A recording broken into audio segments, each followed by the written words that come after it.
পাহাড়ের কোল ঘেঁষে কুয়াশা সরে যাচ্ছে, আর ধীরে ধীরে একটি শহরের ধ্বংসাবশেষ দেখা যাচ্ছে। সমুদ্রপৃষ্ঠ থেকে প্রায় ৮,০০০ ফুট উপরে আন্দিজ পর্বতমালার চূড়ায় এমন এক শহর দাঁড়িয়ে আছে যা আধুনিক মানুষকে আজও অবাক করে দেয়। একে বলা হয় মেঘের উপরের শহর। আজ আমরা কথা বলবো ইতিহাসের অন্যতম শ্রেষ্ঠ স্থাপত্য এবং রহস্যময় নগরী মাচু পিচু নিয়ে। এই শহরটি কে তৈরি করেছিল, এখন কেনই বা পরিত্যক্ত, আর শত শত বছর ধরে কিভাবে এই শহরটি অক্ষত আছে, এই সব তথ্য যদি আপনি জানতে চান তাহলে ভিডিওটি না টেনে সম্পূর্ণ দেখুন। ১৬শ শতাব্দীতে স্প্যানিশরা যখন ইনকা সাম্রাজ্যে আক্রমণ করে তখন তারা প্রায় সব শহর ধ্বংস করে দিয়েছিল, কিন্তু পাহাড়ের এমন এক দুর্গম জায়গায় মাচু পিচু লুকিয়েছিল যে তারা এর লাগামই পায়নি। কয়েক শতাব্দী ধরে এটি বিশ্বের কাছে এক অজানা রহস্য ছিল। ১৯১১ সালে আমেরিকান প্রত্নতাত্ত্বিক হিরাম বিংহাম স্থানীয়দের সহায়তায় জঙ্গল কেটে এই হারানো নগরীর সন্ধান পান। ১৫ শতকে ইনকা সম্রাট পাচাকুতির শাসনামলে মাচু পিচু নির্মিত হয়। মাচু পিচুর সবচেয়ে বড় বিষয় হলো এর নির্মাণ কৌশল। তাদের কোনো লিখিত ভাষা, লোহার অস্ত্র বা টাকা ছিল না, তবুও তারা গড়ে তুলেছিল এক বিস্ময়কর স্থাপনা। এই শহর তৈরিতে কোনো সিমেন্ট, চুন বা আঠা ব্যবহার করা হয়নি। ইনকা ইঞ্জিনিয়াররা বিশাল বিশাল পাথরকে এমন সূক্ষ্মভাবে কেটে একে অপরের উপর বসিয়েছে যে আজও তার মধ্যে একটি পাতলা ছুরির ফলাও ঢুকানো অসম্ভব। এই পদ্ধতিকে বলা হয় অ্যাশলার পদ্ধতি। ভূমিকম্প প্রবণ এলাকা হওয়া সত্ত্বেও ৫০০ বছর ধরে এই পাথরগুলো একইভাবে টিকে আছে।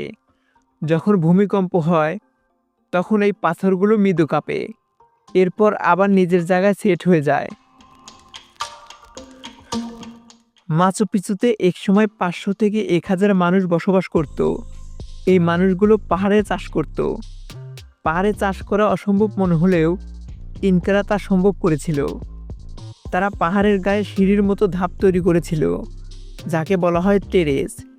এটি কেবল চাষাবাদের জন্যই নয়, বরং পাহাড় ধস ঠেকানোর জন্য একটি শক্তিশালী প্রকৌশলী কৌশল ছিল।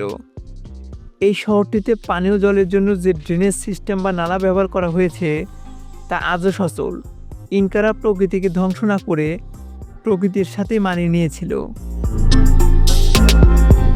মাচু পিচু কেন তৈরি হয়েছিল তা আজও রহস্য। অনেকে মনে করেন এটি ছিল সম্রাটের রাজকীয় অবকাশ কেন্দ্র, আবার কেউ বলেন এটি ছিল একটি ধর্মীয় ও জ্যোতির্বিদ্যা কেন্দ্র। কিন্তু অধিকাংশ গবেষকের মতে এটি ছিল সম্রাট পাচাকুতিকের একটি রাজকীয় স্টেট অথবা কোনো ধর্মীয় তীর্থস্থান।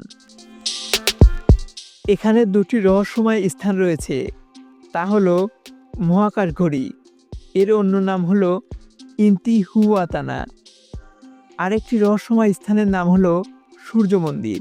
আর এই সূর্য মন্দির এমনভাবে তৈরি যে বছরের নির্দিষ্ট দিনে জানালার মধ্য দিয়ে আসা সূর্যের আলো সরাসরি একটি বিশেষ পাথরে পড়ে, যা দিয়ে ইনকারা ঋতু পরিবর্তন এবং সূর্যের অবস্থান নির্ধারণ করত। এছাড়াও ইনকারা এই সূর্য মন্দির পূজা করত, তাই অনেকে এই শহরকে সূর্যনগরী নামে ডাকত। ১৫ শতকের মাঝামাঝি সময়ে মাচু পিচু হঠাৎ করেই পরিত্যক্ত হয়, কিন্তু কী কারণে পরিত্যক্ত হয়েছিল তা কেউই সঠিকভাবে জানে না। কেউ বলে মহামারী, আবার কেউ বলে যুদ্ধের ভয়ে তারা পালিয়েছিল। ১৯৮৩ সালে এই মাচু পিচু শহরটি ওয়ার্ল্ড হেরিটেজ সাইটের মর্যাদা পায়। আধুনিক বিশ্বে মাচু পিচু একটি ঐতিহ্যবাহী স্থান। প্রতি বছর প্রায় ১৫ লক্ষ পর্যটক এই ঐতিহাসিক স্থান দেখতে আসে।